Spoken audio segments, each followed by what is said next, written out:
बेटी को पड़ोसी से हुआ प्यार, तो दामाद के काट दिए पैर बेटी को जब पड़ोस में रहने वाले युवक से प्यार हो गया तो उसने लव मैरिज कर ली। उसके लिए एक सामान्य बात थी, मगर पिता को इतना नागवार गुजरा कि जिस युवक से उनकी बेटी ने लव मैरिज की थी उसके कुल्हाड़ी से पैर ही काट डाले। इस तरह गुस्से में ऐसा खौफनाक कदम उठा दिया जिससे न सिर्फ दामाद का परिवार बल्कि खुद के घर को भी बर्बाद कर दिया। यह रियल घटना पर आधारित कहानी आमजन के लिए एक सबक से कम नहीं है। हर शख्स को अपने गुस्से पर काबू रखने की सख्त जरूरत है, वरना पल भर में ऐसा कुछ हो जाता है जिसकी भरपाई जिंदगी भर नहीं की जा सकती। फिर पछतावे के सिवाय कुछ भी संभव नहीं है। इसलिए हर शख्स को अपने गुस्से को नियंत्रित करने की जरूरत है। यह कहानी भी कुछ ऐसे ही बेकाबू गुस्से की वजह से दो परिवार बर्बाद हो गए। यह कहानी है उत्तर प्रदेश के कानपुर क्षेत्र के एक गांव की। परिवार में एक बेटी को पड़ोसी युवक सुरेंद्र से प्यार हो गया तो उससे लव मैरिज कर दी। फिर बेटी के पिता फूल सिंह को इतना गुस्सा आया कि उसके दामाद यानी सुरेंद्र के पैर ही काट डाले। गांवों में आज भी ज्यादातर घरों में दिन ढलते ही रात का खाना बन जाता है। शाम के यही कोई 6:30 बजे खाना खाकर सुरेंद्र सोने के लिए जानवरों के बाड़े में चला गया था। उसके जाने के बाद सुरेंद्र की पत्नी ममता, बेटा कुलदीप, दीपक, रतन और बहू प्रभा खाना खाने की तैयारी करने लगी थी। सभी खाने के लिए बैठने जा रहे थे कि तभी प्रभा के पिता फूल सिंह पाल, चाचा राम प्रसाद, भाई लाल सिंह उसके मौसेरे भाई टुंडा के साथ उनके यहां आ पहुंचे। किसी के हाथ में कुल्हाड़ी थी तो कोई चापड़ लिए था तो कोई डंडा। उन्हें इस तरह आया देखकर घर के सभी लोग समझ गए कि इनके इरादे नेक नहीं हैं। वे कुछ कर पाते उससे पहले ही उन्होंने प्रभा को पकड़ा और कुल्हाड़ी से उसकी हत्या कर दी। प्रभा की सास ममता बहू को बचाने के लिए दौड़ी तो हमलावरों ने उसे भी कुल्हाड़ी से काट डाला। ममता प्रभा की 9 महीने की बेटी को लिए थे। हथियारों ने उसे छीनकर एक ओर फेंक दिया था। 2 लोगों को मौत के घाट उतारने के बाद हमलावरों ने कुलदीप को पकड़कर जमीन पर गिरा दिया। कुलदीप जान की भीख मांगने लगा तो फूल सिंह ने कहा, कुलदीप, तुझे हम जान से नहीं मारेंगे, तुझे तो अपाहिज बनाकर छोड़ देंगे ताकि तू उम्र भर चलने को तरसे और अपनी बर्बादी पर रोता रहे। इतना कहकर फूल सिंह ने कुलदीप के दोनों पैर कुल्हाड़ी से काट दिए। सुरेंद्र की बुआ श्यामा और छोटे छोटे बच्चे चीखते चिल्लाते रहे और गांव वालों से मदद की गुहार लगाते रहे, लेकिन गांव का कोई भी उनकी मदद को नहीं आया। लोग अपनी अपनी छतों पर खड़े होकर इस विभत्स नजारे को देखते रहे। कुछ ही देर में इतनी बड़ी वारदात को अंजाम देकर जिस तरह हमलावर आए थे उसी तरह फरार हो गए। सुरेंद्र का घर खून से डूब गया था। 2 महिलाओं की खून से लथपथ लाशें पड़ी थीं, जबकि कुलदीप दर्द से तड़प रहा था। हमलावरों के जाने के बाद गांव वाले जुटने शुरू हुए। खबर सुनकर सुरेंद्र और उसके माता पिता, भाई, चाचा आदि आ गए। लोमहर्षक नजारा देखकर वे सन्न रह गए। सुरेंद्र ने पुलिस चौकी 60 को फोन करके इस घटना की सूचना दी। सूचना मिलते ही चौकी प्रभारी वीरेंद्र प्रताप यादव घटना की सूचना कोतवाली घाटमपुर को देकर head constable Arvind Tiwari, constable Rais Ahmad, Bhim Prakash, Pravesh Mishra, Sanjay Kumar के साथ घटनास्थल के लिए रवाना हो गए। घटना की सूचना पाकर कोतवाली घाटमपुर के प्रभारी गोपाल यादव और सीओ जेपी सिंह गांव ढुकुआपुर के लिए चल पड़े थे। ढुकुआपुर से पुलिस चौकी 8 किलोमीटर दूर थी, इसीलिए पुलिस टीम को वहां पहुंचने में पौन घंटा लग गया। 3 लोगों को खून में लथपथ देखकर पुलिस हैरान रह गई। देखकर ही लग रहा था कि यह सब दुश्मनी की वजह से हुआ है। 2 महिलाओं की मौत हो चुकी थी। कुलदीप दर्द से तड़प रहा था। पुलिस ने कुलदीप को स्वरूप नगर के एसएनआर अस्पताल भिजवाया। सूचना मिलने पर एसपी देहात अनिल मिश्रा भी वहां आ गए थे। पुलिस अधिकारियों ने आसपास के लोगों से घटना के बारे में जानना चाहा, लेकिन पुलिस के सामने किसी ने मुंह नहीं खोला। लोग अलग अलग बहाने बनाकर वहां से खिसकने लगे।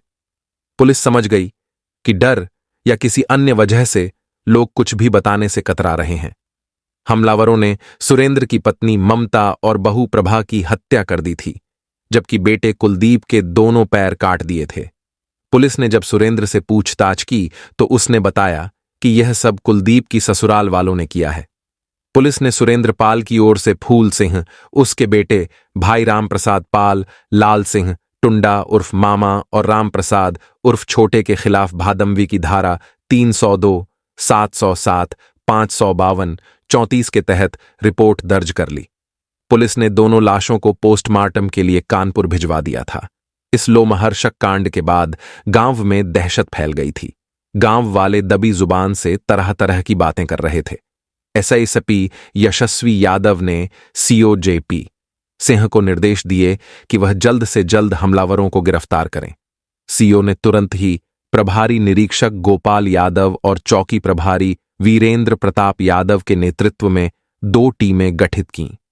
पहली टीम में एएसआई अखिलेश मिश्रा, कांस्टेबल धर्मेंद्र सिंह, प्रवेश बाबू और इरशाद अहमद को शामिल किया गया, जबकि दूसरी टीम में head constable Arvind Tiwari, constable Rais Ahmad, Ajay Kumar Yadav और भीम प्रकाश को भी शामिल किया गया।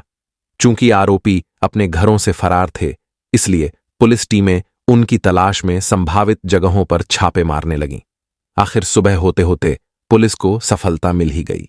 पुलिस ने फूल सिंह, लाल सिंह और राम प्रसाद उर्फ छोटे को गिरफ्तार कर लिया। थाने लाकर उनसे पूछताछ की गई तो इस खूनी तांडव की जो कहानी सामने आई वह प्यार की प्रस्तावना पर लिखी हुई थी।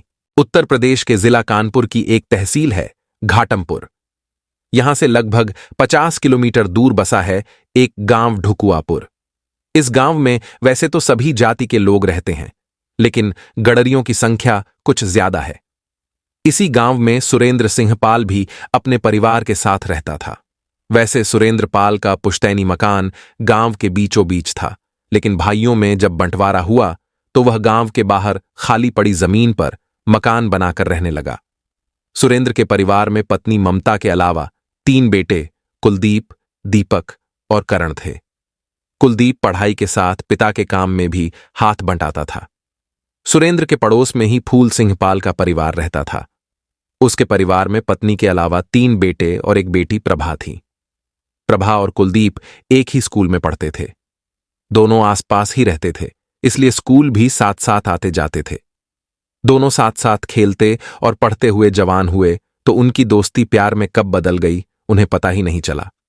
कुलदीप और प्रभा का प्यार कुछ दिनों तक तो चोरी छिपे चलता रहा, लेकिन वह इसे ज्यादा दिनों तक लोगों की नजरों से छिपा न सके।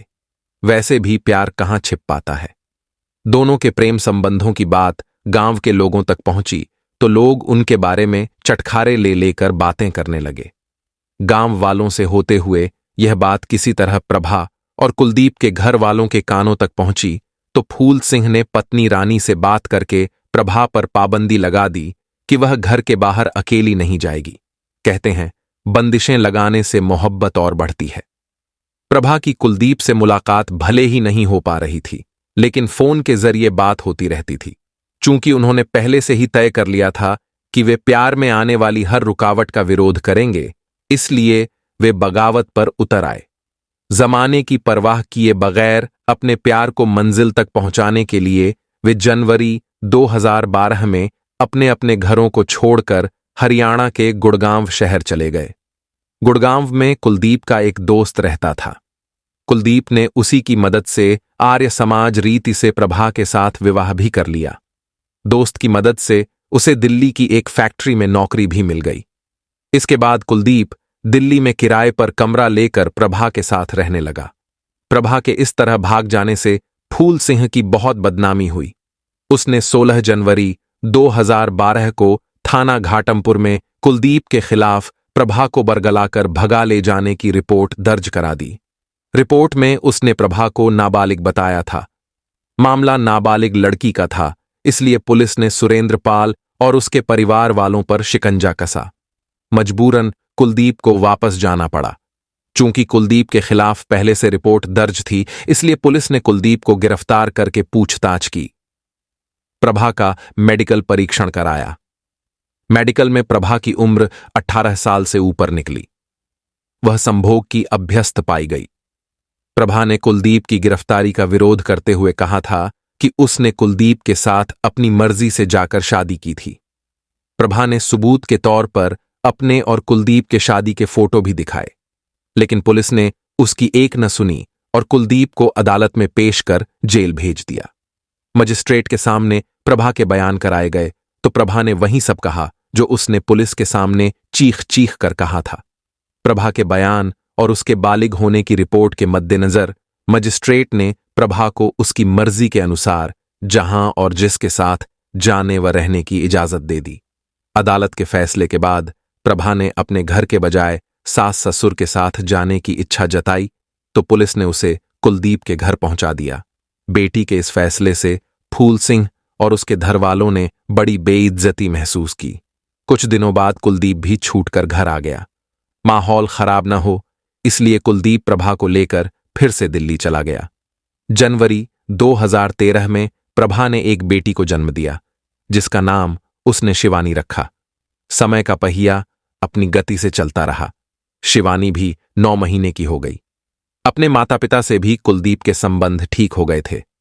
वह अक्सर घर वालों से फोन पर बातचीत करता रहता था, लेकिन फूल सिंह ने बेटी से हमेशा के लिए संबंध खत्म कर लिए थे। कुलदीप बेटी का मुंडन संस्कार कराना चाहता था, इसीलिए घर वालों से बात करके वह पत्नी और बेटी को लेकर 9 अक्टूबर 2013 को अपने गांव ढुकुआपुर आ गया। सुरेंद्रपाल ने मुंडन संस्कार की सारी तैयारियां पहले से ही कर रखी थीं। 10 अक्टूबर को बड़ी धूमधाम से शिवानी का मुंडन संस्कार हुआ।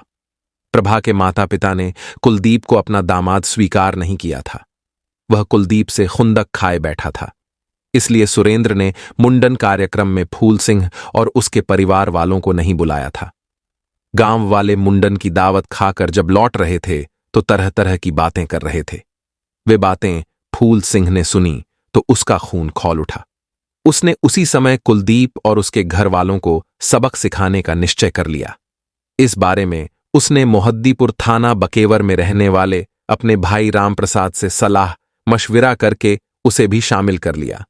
अब इंतजार था सुरेंद्र के मेहमानों के चले जाने का। 13 अक्टूबर को उसके यहां से सभी मेहमान चले गए।